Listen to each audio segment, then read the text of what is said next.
Bedbugs in your camper, Part 2. Make a treatment plan.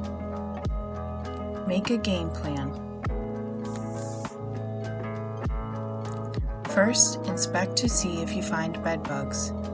Second, identify if the bug or bugs are really bedbugs.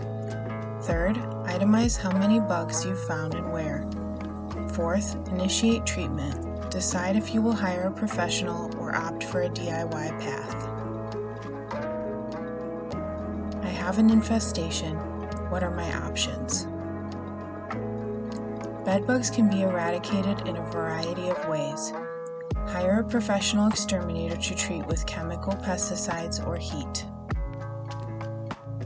General use bedbug products from a big box store are often insufficient to control an infestation. We do not recommend bedbug bombs, as they will just cause the pesky bugs to go into hiding temporarily. Looking for natural solutions can be enticing.